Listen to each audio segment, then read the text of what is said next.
Yeah. Yes, guys. It's another episode of Fight Talk Live. It's Danny Glover. It's Base the Kid. You know where it is. How you doing today, man? Yo, what's going on, people? What's going on? It's the two of us. October may be tapping in a little bit later. She is live on location at the Grand Arrivals for Ben and Eubank, or Eubank and Ben, if you want me to be correct. So, not sure if she's still over there. She's making her way back to the good old Brumtown, but we wish her the safe travels. Yeah, apologies, we're a little bit late, but look, the time has to, we have to talk. We've got several things, obviously, from the weekend. Now we've got a little bit of news from from yesterday and today. So the fight talk will be live, and it will be live. So yeah, Danny, how you feeling? Yeah, man. All good. Just come back from, well, not just come back, but earlier today I was at the press conference for the Monte Carlo, the Next Gen, and of course the Ghana show with Craig Richards versus Dan Aziz. So that was good. It was a nice day out. So yeah, man. Good energy. Now, when did you get the notification for that show? What do you mean for the actual show happening, or do you mean like No, the triple press conference. I didn't get an email? Okay. Only October seems to have got the email. I just got told, obviously by Craig, because so that's why I went down as part of Team Richards. I didn't go there as media, but I didn't get an email in my inbox anyway. So had um, Craig not said, I would have never known about it. Okay. All right. Just making sure I understand where we sit in the hierarchy these days. It's all right. It's all right. No worries. Well, I had But an yeah. interesting convo. I had a convo with somebody in the powers, and they assured me that things will change. So we'll see. But yeah, he said he liked the way I stuck it on him. Um, but Pause. yeah. Oh yeah. Homeless, but yeah. Okay. All right. Well, we'll see. But yeah. So do you know what? Let's talk about for Star Fox. Yeah, Star Fox, you didn't get notification because we literally uploaded this thing about 15 minutes ago. So Oh, apologies. sorry. Big up Jam Down 187. I met him. He came to my workplace. Or was it yesterday? Yeah, yesterday, and he introduced himself. So yeah, I met him. So I've that met Jam Down. Good yeah. peoples. All right. Well, look, let's I guess the best thing, let's start with talking about where you were, obviously at that triple press conference. How did you How'd you find it? Talk to us about sort of some of the fights that was there. Obviously, not everyone was there. Some people were international training, doing whatnot. But yeah, how did you find it? And then finish off with the I guess the interactions between Mr. Richards and Mr. Aziz. Yeah, the press conference was. Well, I remember I've been to a double presser before. This is the first time I've been to one which is a triple. So I remember the people was mainly doing interviews before it kicked off. Johnny Fisher, very respectful. Giorgio Visioli, they're quite pleasant. A lot, as you said, a lot of the fighters wasn't there. I did hope and pray, but I did kind of half know that the fight I did really want to see, the fighters I really did want to see there in Elif Nur Turhan and Beatrice Ferreira, they wasn't there. They're both obviously coming internationally, so that would have been good to see. But yeah, sort of young prospects there. So yeah, it was a decent little presser. Obviously, I don't know how well promoted it was because I didn't know about it. I didn't even know about it, let alone it's going to be a triple. And then, but I think that I do feel that the Craig and Aziz one, it kind of lifted the energy in the room because other than that, it was quite. I felt the other ones was quite mundane and just going through the routines and just speaking, Eddie asking them questions and them just doing the whole I'm so happy and I'm going to do my best and it's see for an explosive night and blah blah blah. Whereas this one, Dan Aziz, and that it was obviously there was no. You're never going to get tables and chairs thrown because everyone knows each other. But I feel that there's a lot of pride, and I think a good, and I feel the need to put a good representation on for African boxing. It's a new thing that's happening for Matchroom in the continent. You've got 258 behind it, Legacy Rise, um, and so yeah, and Matchroom of course behind it. So it's gonna be an epic one, I do believe. So yeah, we had some the president John Mahama, his nephews was a part of it. You had the main guy of 258, one of the top guys, Ade, up there speaking. And I think it's very fitting. You've got Nigeria, Dan Aziz, Jamaica with Craig Richards, and they're fighting in the motherland in a neutral ground of Ghana. You know, very cultural. We've had historical, legendary world champions in Azuma Nelson, Ike Quarte, Joshua Clottey, even more recently, guys like Isaac Dogbo and Richard Comey of Ghana, who are Ghanaians as well, as world champions. So it's got a rich history of boxing, and I think they're looking for the next talent. And I think why not head to the African continent? They've gone to the Asian continent, Arab. Obviously, we know Europe's already there. The what to call it? The Oceania markets opened up with the Australian, New Zealand boxing, and we've seen a lot of Samoans coming through, putting in some good work as well. So yeah, Africa was the only next step way forward, I believe. Okay. And before I even ask my next question, Star Fox has put a very, very important question up here. Will we get a cousin versus cousin face off featuring Danny and Dapo? What are we saying? Well, I was hoping he was going to be there today. He wasn't there. Mac was there, who's like Dan's best friend. For those who don't know, he's the one anywhere you see Dan Aziz, you'll see him. He's got the gold tooth. Um, so yeah, but yeah, I'm up for doing that with Dapo in the motherland of Ghana. Um, and the loser can go in Elmina Castle because it's the point of no return then. Hmm. And Jam Down says it's the Plantin versus Tane battle. So Craig has he has to win for the tin, as Jam Down is saying here. Well, yeah, Craig's gonna do the thing. It's gonna be tin. It's gonna be rice and peas. So yeah, we got this. Jam Down says tin must win. They say must win. So put some stank on it. All right. Well, look. All right. So I've got a question for you with regards to that card now. Do you think? Actually, I'm trying to figure out the best way to kind of phrase this. All right. So when you kind of look at the scenario and how everything's kind of come together,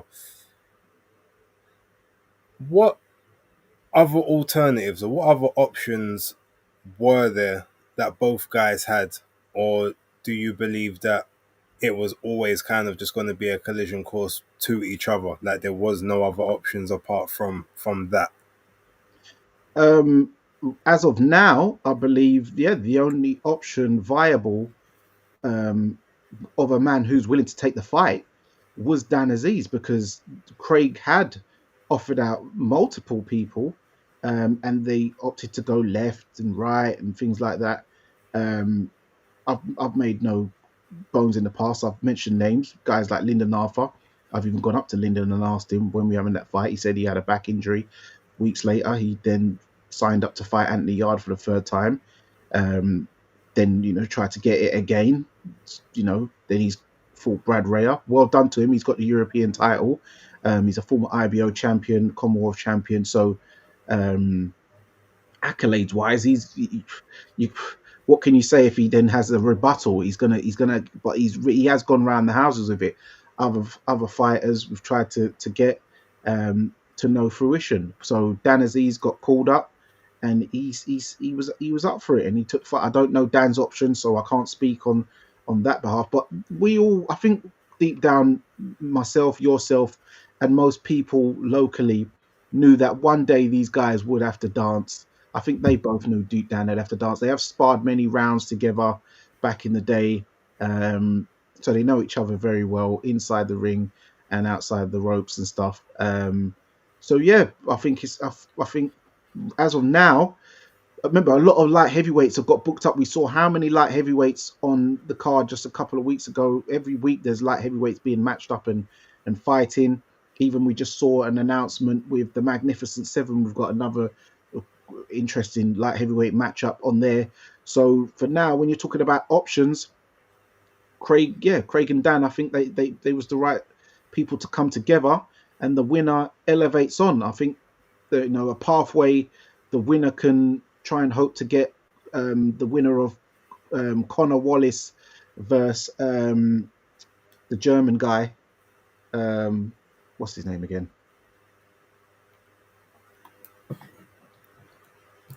The German guy who's basically the mandatory. Which German? The German guy who's in line for the IBF. Oh, you mean Michael Eifert? Yeah, the winner hopefully can get the winner of Michael Eifert versus Connor Wallace. Um, yeah, so yeah, I think that would be a good avenue for the winner. That's what I believe, and obviously the winner being Craig, in my strong opinion. Okay, fair enough, fair enough. So, um, and when do you guys go out there to when do you lot go out there for I don't know, for the press, not the press conference, sorry, for like fight week and all that? Are you going out on the week? You going out the week before, a couple of weeks before that? What's happening? No, on the fight week, I believe Craig will be going out a couple of days before me. I've just got my flights sorted out. I've got that through today, so I'll be going out on fight week on the. I'll be there on the Tuesday. I think Craig will be going out a few days before me, but yeah, and I know that John Ryder's got some fighters on that week or something, so he won't be out there for this one. But obviously Tony will be there. I'll be there, and Selks. So yeah, and we've got the Nigeria card the day On the before. Well, Friday. yeah, the day before. So yeah, And you got the Indigo 2 card, which obviously John Ryder will be out on the Wednesday on the 17th. yes. So it's a pretty full weekend. Well, week I should say. But okay, so of the other fights or the other cards that were being spoken about at the press conference, anything else kind of take your fancy? Um. Well, but some fighters. It was good to see the undercard. Certain fighters like Sadama Amma. I'll give you like some little inside scoop here that we're going to get Freezy on the undercard as well, so that's going to be a good addition. Freezy McBones, who's obviously Ghanaian and a big character, and yeah, I'm pressing to have Rita Marley come to the fight. Good representation. She lives out in Ghana, so it'd be great to have Rita Marley in attendance, showing support for the diasporan culture, and of course, a good representation for Jamaica, especially at this time. I think it'll be a very good look. But I think I think it's a good thing that we're all collaborating. Pan Africanism, globally, us diasporans are, uniting and doing good business, and conducting ourselves very professionally and in a demure way. So I'm very happy for both gentlemen and everyone involved. And Okay. also, I see a rumor going around. I don't know if it is true. People can't confirm or deny, blah. But they're saying that Anthony Joshua could possibly be featuring on the undercard on the 20th. 8 rounder. Yeah, which that would be really good. Craig Richards has Anthony Joshua on his undercard. Imagine. Careful. Okay. Well, so that was obviously that presser. Then that leads us nicely into grand arrivals. Chris Eubank Jr. and Conor Ben. I think October was happy to see some of her friends again, Victory Apple being one of them, maybe Tommy Walsh. Um, I mean, what did you make of? I guess that is, the whole Grand Arrivals thing is very much a Riyadh and a Vegas type thing. Was it something that you felt added anything to this event? Um, no, I think so because I think for this week, I think it was needed to start getting the crowds blood pulses, pumping a bit because it wasn't it. It's been a bit quiet as of say yesterday, wasn't it? No one was really talking about it Sunday or Monday, so I think it was a good lead into this week to get it really kick-started. We've seen clips of Chris Eubank Jr. announcing he's going to, be a father, and his dad really happy, Rastafari and stuff, and he's having twins. And it's funny that actually we're talking about Chris Eubank Jr. and Ghana because his missus is Ghanaian, so yeah, that's going to be you know what I mean. So it's going to be so that's cool to know. But yeah, I think it does help the grand arrivals just to boost up the profile of the because some people they get to about a Thursday and go, oh, are they fighting this week? I didn't know. So I think it does help that razzmatazz, I guess. Okay, I'm gonna be honest, right? I feel like if people ain't already been um hyped or anticipating the fight before that, the Grand Arrivals ain't really there, none. I'm gonna be real, because they don't do anything on the Grand Arrivals. It's not like if it was like, oh, they had matches there, or the Grand Arrivals is where you had like they're coming together, like they ain't met each other for like the last 2 3 months. Now they're at that last point, all the calories, or no more calories in the system, cutting weight first time, and then you put them straight face to face just then and there as they walk out. Then maybe you might get a couple pushes, push in a pull, a slap in a box, and just maybe ramp things up in that sense. But everyone just coming out and oh, and their opponent, and and this person, and that person, and that person. I'm just like, no one. I don't think anyone really cares about that. Like I said, if you're Mm, hyped for the fight, you're hyped for the fight. If you're not hyped for the fight, I don't think that does anything for you personally. I get it. This thing to kind of just make the week last a little bit longer, but yeah, for me, I'd much rather them do something else a bit more creative in that time frame, or have the grand arrivals be like I don't know, like maybe a challenge thing, or something. It's where or I don't know. I'd have to think about what alternatives there would be. I just feel like it's a bit of a wasted moment, and it just feels like it's time that you could quite easily like be putting into something else in your day, rather than watch them walk down and then have a couple words and then go about their business again. There's just no. I just don't feel like there's any real source to it. The mm. biggest part of it, as you said, was probably them speaking about Chris Eubank Jr. and him about to be a father of twins. Congratulations to Chris. Now, I didn't know that, so that was, I will give it, I guess, a bit there that they notified me of that. That's just I haven't been on X for a Oh, I little. knew by that BBC iPlayer. They showed a clip of it yesterday, and Chris posted it on his Instagram today. In And talking, I saw it today. And literally afterwards, as soon as I went onto my Twix, it was actually undefeated. The shout out to them, like they had re-quoted it, so I'm pretty sure it was Travis that did that.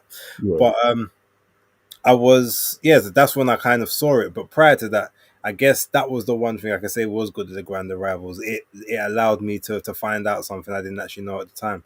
But it also just, now look, this might just be the cynic in me, so I'm gonna ask everyone to apologize for me, or forgive me, I should say, and I'll apologize for what I'm thinking. But how convenient is it that we find out this information the day before the fight or on the fight week. It just feels like it was a. It feels like you're just trying to market that at a time when it doesn't need to be marketed, especially when they asked him about it in the the interview, congratulations, and he's like, yeah, I don't think it's the time to be talking about that. I don't want that. My mindset is not on what's going to be happening in the future. Let's keep it to the fight. So I'm just like, well, then why have it out there in the first place? Talk about it after the fight. I feel like that might endear you more to the public, because remember the last time he had the sort of the public eye, and then all of a sudden it's like he became public enemy number one again afterwards. Maybe because it was the absence or not being around or whatever it possibly is. Straight after the fight, that's when you maybe announce that you're having the twins and stuff, and maybe that way you get to have a wave of emotion and congratulations and well wishes past the fight night. That's No, just the me. reason why is because why he's done that clip is because the actual show is what it's on right now. It started at 9 p.m. with it's on BBC iPlayer or something like that. So that everyone would know tonight, anybody, because BBC's putting it out. If I was him, I would have said them they need Delay. to delay it. Yeah. Well. Delay it until, like, put it out Saturday night or Sunday or Sunday or something. That's what I would have asked or suggested. Because if I don't know if that again, maybe he might get a bit of the groundswell beforehand, but I just feel like now a lot of the questions, a lot of the thing is all gonna be around his around this, rather than him getting his head in the mode for the fight. Well, remember Especially people doing that to Fabio Wardley at the Justice Hooney one. They was like, "Oh, how's it? You're expecting a baby, and no, but she was already born then. no, she was no heavily pregnant. The Justice Hooney fight I'm talking No, about. no, the baby was born. I think the baby was born before then. He was getting into fatherhood during, like, in that camp. He was trying to navigate fatherhood. It was the fight before when like he would announce obviously he was having a child. But even then, that was it. The information had already been out for a while. Like I'm saying, Yeah, he's just released this information now. Is my yeah. point. No, the woman was heavily pregnant at the Fabio Wardley. So I think the baby was born probably days after that fight, the Hooney fight. To be I fair. thought it was the fight before that, but okay, fair enough. Oh, wait, the fight before? No, sorry, the fight before was Frazier, isn't it? But he had announced it a long time before that. Well, maybe not a long time, but a month or two. So Yeah. it was to me, it was just a little bit different. Whereas this is like it's fight week. It just. Mm. But if it's about the show, I maybe I hold my hands up. I didn't know. Obviously, when I saw the clip. I haven't watched the clip, but I saw it did look obviously very stylized, like it was a promo or something. So I thought, okay, um, maybe that's a different scenario. So I can maybe take that. Okay, yeah, it's because it's coming out on this date or whatever. But I don't know. Like I said, it just seemed awfully convenient, and that might just be the cynic in me Mm. at this point in time. But one thing I will say as well, Grand Arrivals, I don't think it's for people like me and you. I think it's for to get the casuals notified because, as I said, a lot of them will come up to us and go, "Oh, is there boxing on this weekend?" Oh, and then we'll mention it. Oh, I didn't know. Oh, I didn't know it was on this weekend. I thought it was maybe in a few weeks' time or da da da da da. So this kind of just highlights and notifies the proper casuals as to yes, the fight is this Saturday at this time, and they will still be messaging us. Oh, what time's the main event? It gets so jarring. It's like, come on, you know what time the main event is by now, surely. But they still message you, what time's the main event? Or ring me when they're about to walk out. Do you think I've got time to think about you? I know you get this as well, based. I'll be honest, I don't. Oh, you're I lucky then. actually don't. Oh, you're lucky then. Whereas Yeah, me, I think my probably. people know better than that. Oh, well, yeah, my lot don't. Although to be fair, we are in some of the same groups, and there are people that have very similar. Oh, anyone got a place I can watch it? Yeah, Even got a link.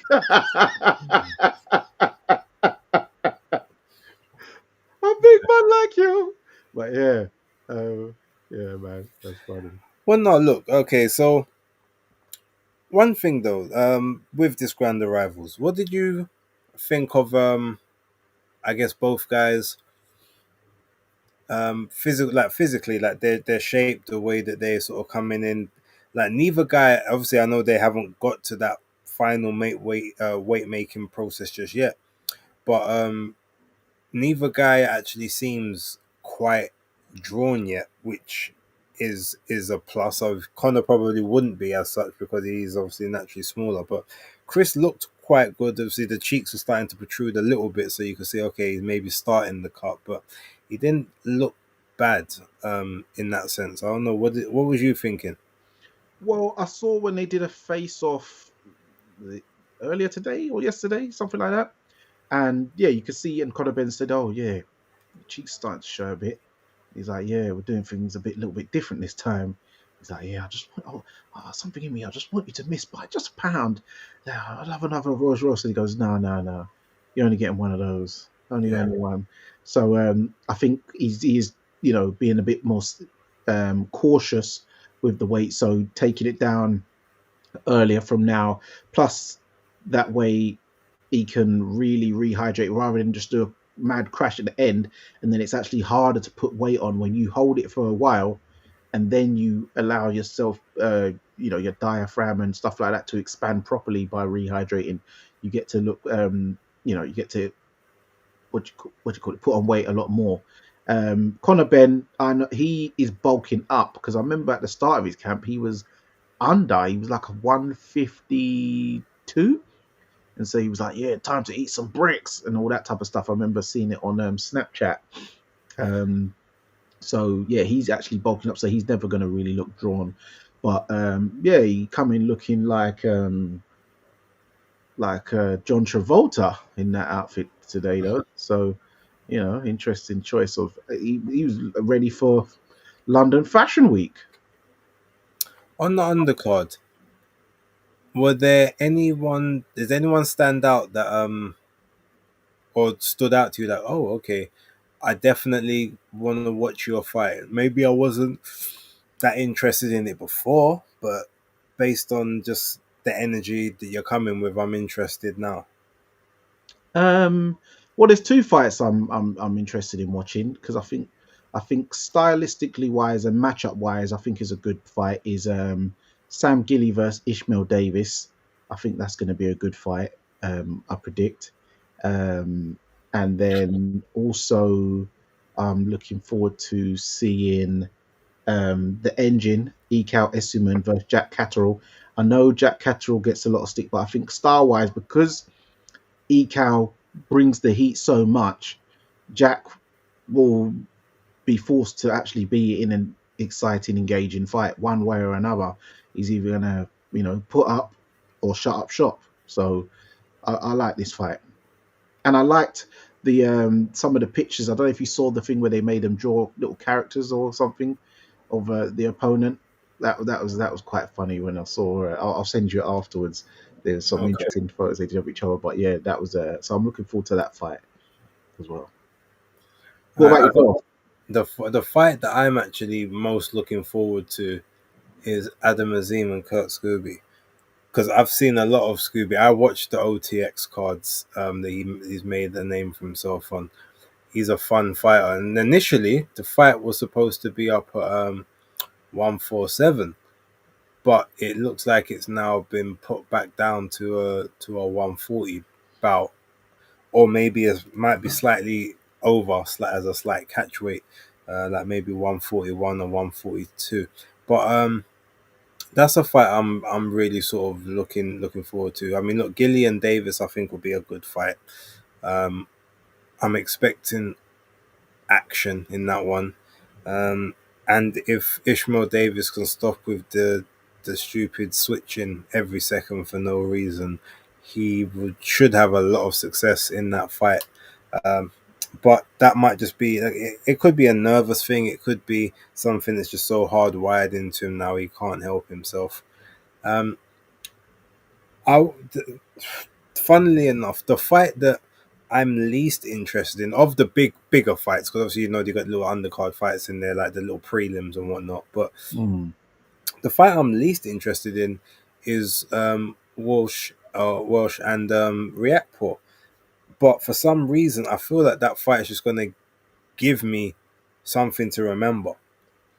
Yes, like on paper, because the names and Rich has been at world level, world title shot, and Welsh hasn't really uh, fought anyone, too much of note. A lot of people are not really feeling the fight. I know October's not happy with the fight. Me and her have had our back and forth. She, even today when we was having lunch with Regan, so big up Regan, Regan the Slayer. Man, that She, Slaymaker. yeah, Slaymaker.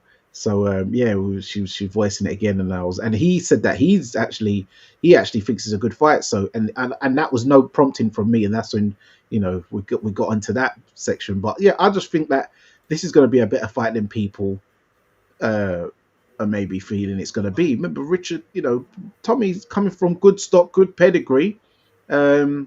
And I think that he ain't going to go over just because he takes one right hand from Richard. So I think this will be actually one of those, what do they call it? A sleeper on the card. Okay. So, Okay. but what? By the way, I wanted to know. Yeah. So, what is this Scooby guy like? Because I've never actually seen him fight. And how do you Um, think he's going to fare against Adam Zine? he's got a lot more power than Adam. Um, and I think he campaigned or usually campaigns slightly heavier. Um, he's not the best mover, but he always finds himself in good positions, if that makes sense. Yeah. Like he can get to the target. He can close the distance quicker than you'd think he would, even though he's not like the fastest. He's got good combinations. He's got quite good timing. Um, but he can be a bit lazy with the defense, especially if he's actually in attack mode and he's actually phasing an attack. There are opportunities to counter, and where Adam Azim will likely have the speed, um, that will probably be that will definitely be something that he can take advantage of. But um, this is I think this fight's probably more of a dangerous fight for him than the Abdullarius fight because yeah, this guy Scooby is naturally bigger, much more aggressive, and Abdullayev will just try and kind of box with you. He'll try and jab for jab, maybe throw a right hand, to sort of set something else up. Where Scooby he'll get on the inside. He'll be gritty. He'll be rough and rugged. And I don't know if Azim's got sort of got that. Has got the same kind of. He's got the speed. He's got toughness, but maybe he doesn't have the nastiness that he might need for this fight, in my opinion. Mm, okay. Fair enough. So yeah, I'm looking forward to that one. Looking forward to that one quite a bit. Um, all right, well look, that's the start of the fight week. So um, let's talk about obviously on the weekend, Virgil Ortiz. Masterful 2 round job on Erickson Lubin. Now, admittedly, I got it wrong in the sense that I thought the fight would go points. Yeah, Ortiz said I ain't getting paid for no overtime. I want a cheeseburger. Like let's just get this over with. And then Lubin, I don't know if he was looking intimidated or scared or timid, but he did not show up. Well, to be fair, he started the first round okay, but then he must have got hit with something that just said to his brain, we don't like that. Like we can't take that again. And yeah, from there it was just sitting on the ropes, trying to. I don't know if he was trying to pot shot, pick shots out of the side, or hoping maybe that Virgil might, sort of, I guess, drain the battery a bit sooner than normal. But a man like Lubin, unfortunately, just doesn't have the punch resistance for that. And part of that, I think, could be he's been at 154 too long. Maybe after that first Charlo defeat, maybe he should have moved up to 160 from then. Um, but yeah, I mean, look, it's a good win for Virgil Ortiz. Um, we'll talk about the afterwards shenanigans afterwards. But yeah, it was a good win for him. Two rounds, solid work, no damage. So there's no reason for you to not be back out in another 3.5, 4 months maximum, in my opinion. But yeah, what was your thoughts? Yeah, well, first, some of the things I will mention that you had Virgil Ortiz in the changing room. Errol Spence went in there to wish him luck and stuff like that. And the first round, nothing was really going on of note. But then in the second round, Ortiz he landed a left hook through the guard of Erickson Lubin. Lubin tried like fired back, but then he decided to high guard on the rope and try and do. Yeah, you was yeah, but a lot of people wasn't sure what he was trying to do. I think he was trying to rope a dope, but I don't think his defensive skills, slipping and sliding, was up to scratch. Um, and that's what landed him in huge trouble because whilst he was trying to do this kind of rope a dope thing, Ortiz hit him with the triple G shot over like the hook over the top, and then slammed in two more GGG shots, and then pulled the old Lomachenko move, pulled the glove down, and then slammed in, whipped in a right hook in there, which dazed him. And then he followed up with two left hooks, and yeah, Lubin was out on his feet, and but it was it looked like the lights were on, but no one's home, and the ref jumped in at the right time because he was gone, he was proper gone. To where even Robert Garcia had to get a stall for him at the end. So yeah, and it was all she wrote. Yeah, that's definitely one that we're not calling a premature stoppage. That was most definitely stopped at just the right time. Yeah. Um, And even because Boots was impressed. I see him smiling as soon as they pan straight to him, and he's there smiling, and he rated it. yeah, I mean, I respect him and obviously Eddie for going over there, but it almost feels like it was wasted airfare because I didn't obviously sell this to you guys. Well, actually, I haven't said it to you guys in the group. I don't think, but I've made mention on numerous occasions, especially on videos, so people can fact check everything I'm saying here. Like Oscar De La Hoya does not make fights that people want to see. He puts on good fights at times, like fights where you're like, oh, okay, I wasn't really expecting that, but kind of cool. But he doesn't like working with other promoters, especially Eddie Hearn, for whatever reason that is. Maybe it's just the rivalry on the zone, or but anytime that someone talks about a fight is always, oh look, yes, I was a fighter, and I praise all my life on the best fighting the best, and oh, we want to see the fights, we want to see the big fights, but then he never actually puts on the big fights. um it's very, very rare, and the only time he actually does put on the big fights is number one, if he owns both guys. Number two, he sees it as like a passing of the torch kind of scenario. Or number three, he's basically it's a Canelo situation. Because he'll put his guys in there against Canelo because it's always going to be a massive payday and he gets his cut and percentage out of it. If he's got both of the people, well, he knows, okay, well, I'll keep it. I'll give you the I can sort of wiggle the scenario to suit me and how I want it to be with whoever wins. Or like maybe if he sometimes gets forced into making a fight by like Turkey, but even then you'll see certain times he's very much, he'll try and do whatever he can to slip and dodge, and it's just weird because um, obviously Eddie Hearn and Jaron Ennis made a big thing about we're going to the fight, and we're going to call him out after the fight, and that's the fight that we want next. There's according to Eddie, like Ennis has signed an agreement with them saying he will that Ortiz will be one of the fights and the money that they would offer him for that fight, and he's accepted it and he signed for it. So they're just waiting on the Ortiz side now. If it was me, if I was the zone, I would be like, okay, so what are you guys saying? He's coming to the fight. Like, have we got a rough deal in place? Like, what do we need to get this over the line? Because this is what we kind of need to happen next. I can't see why you, as the broadcaster, especially in a moment where you got people upset because of the ultimate tier and what a lot of people are calling price gouging, especially in the States. Over here but over there it's a madness. But all of that now, and then you can't even give them confirmation of what a lot of people are claiming to be like the biggest fight.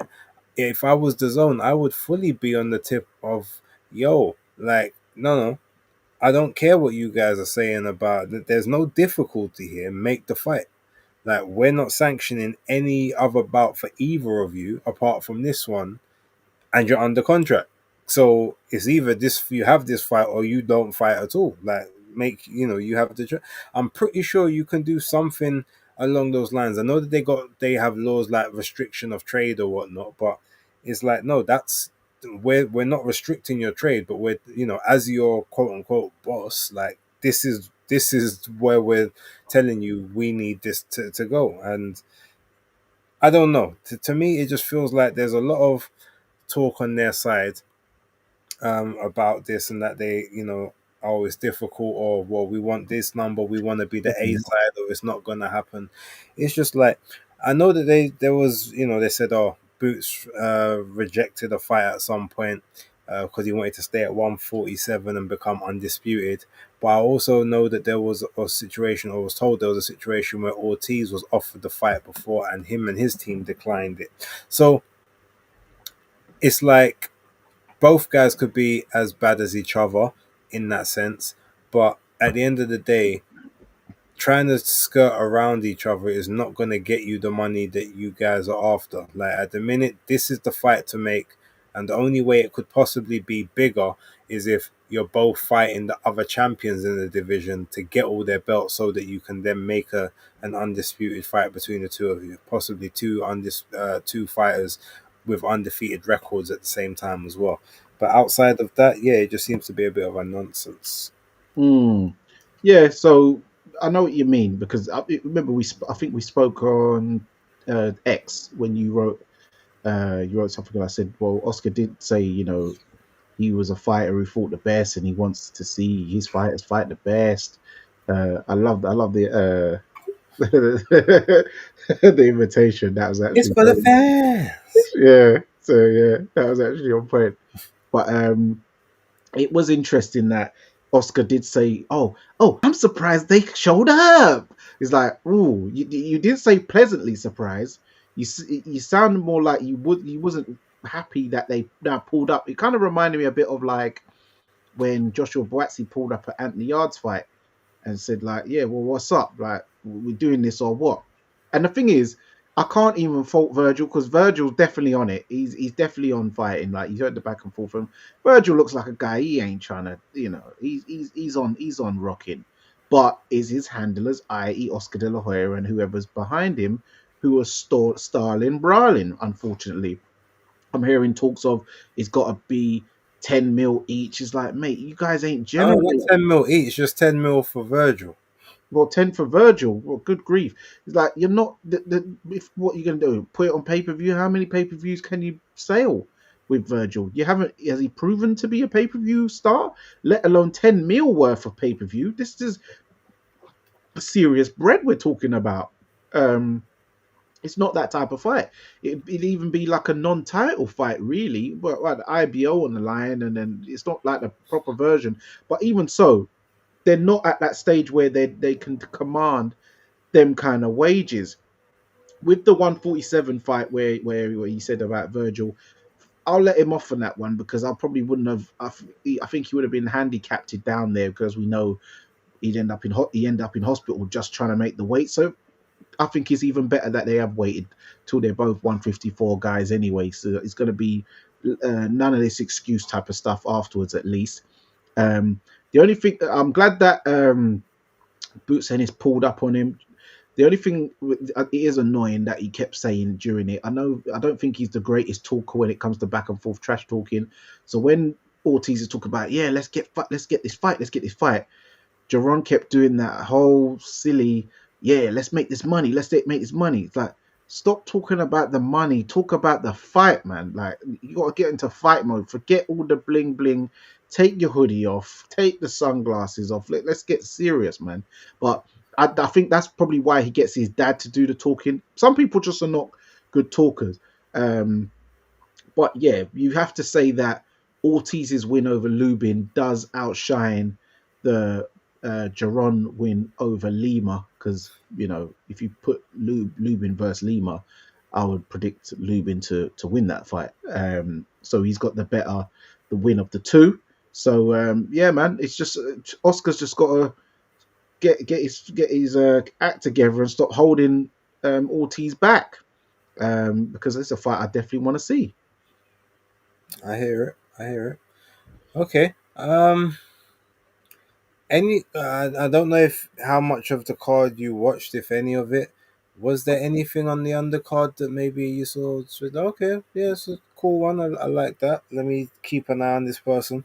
Yeah, a few actually.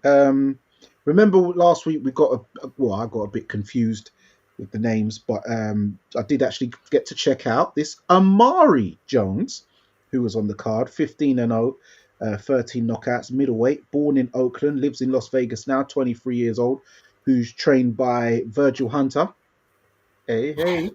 Um, and he fought Shady Gamor, who's from Sweden. There was a couple of Swedes on the card actually, but he lives in Pensacola, Florida, and he's trained by Roy Jones. So it was Virgil Hunter versus Roy Jones, corner wise.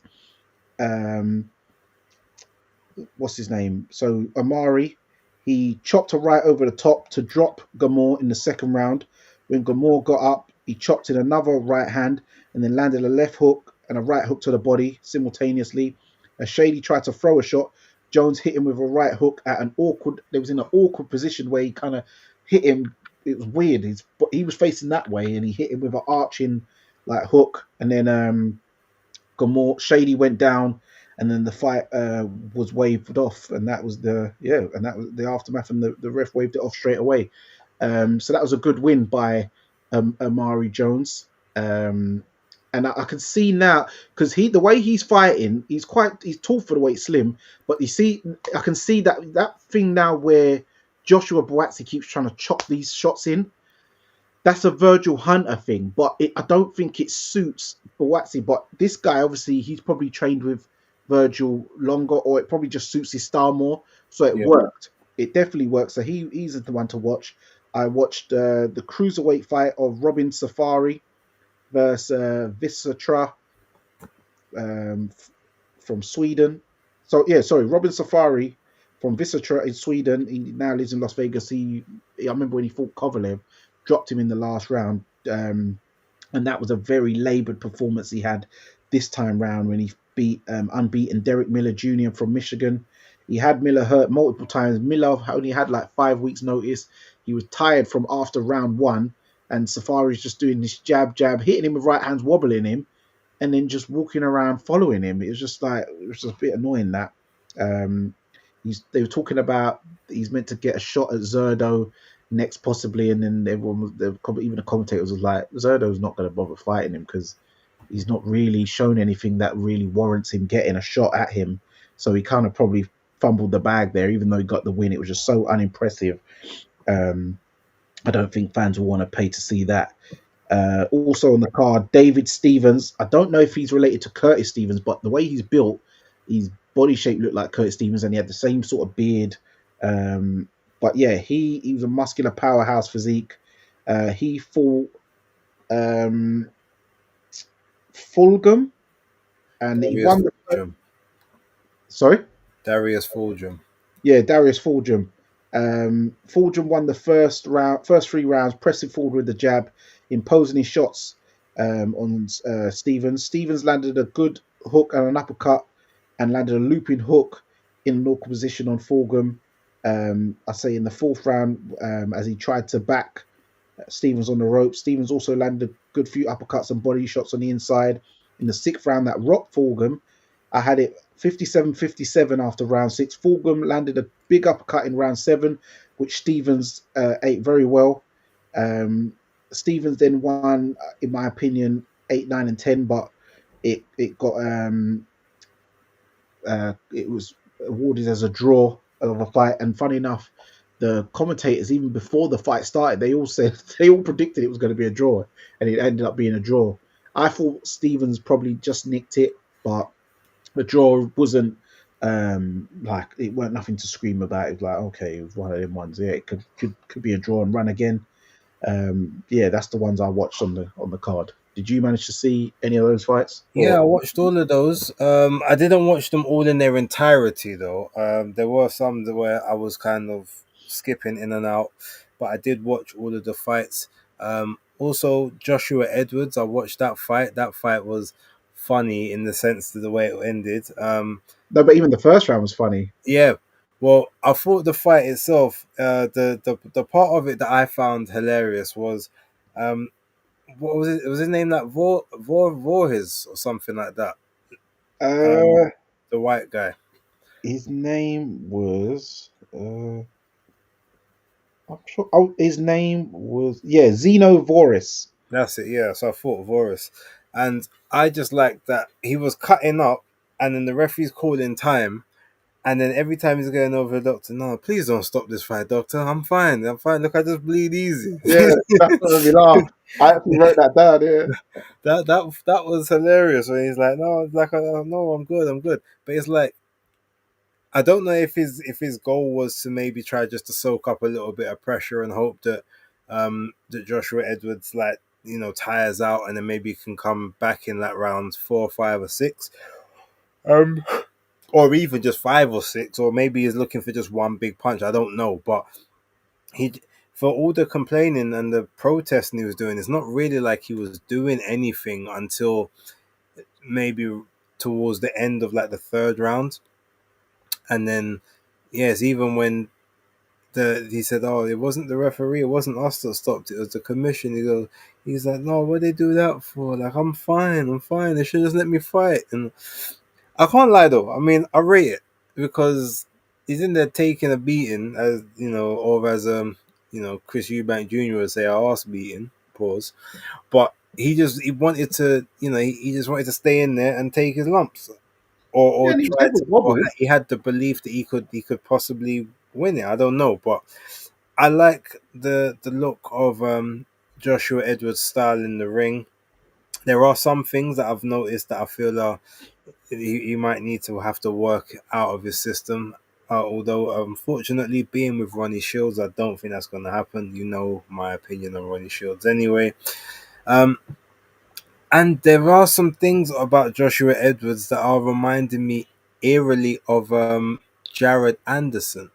Um, Ooh. Especially the way that he does the little switch it looks very, very reminiscent. The way that he does the footwork, there's a few bits that I've just noticed, so I'm gonna have to keep an eye on that. But as a prospect, he's a good, good guy. 5-0 now with 4 KOs, I believe it is. 25, so obviously young for a heavyweight, but still on the older side of, I guess, some of the later crop. But it would be good to see sort of how he finishes off and expands. But yeah, what was your thoughts? Yeah, yeah, it's kind of like what you said when it was funny when he's gone over to the doctor and he's like, "Yeah, no, please don't start the fight. I bleed easy." And that's something you got to clip and put in a collage on YouTube or a boxing reel because yeah, he was never ever wobbled, but he was just out of his depth skill wise, really, and getting outclassed and just getting cut up. So it was like, how if you get any more cuts, how long are you going to be out the ring anyway? So might as well just save you for another day, really. But yeah, Joshua Edwards did his thing. Um, yeah, against a guy who didn't really have any decent offense or Arsenal to bring out any deficiencies in him. So he'll have to step up the competition in the future. But yeah, the prospect with another win under his belt. So yeah, man.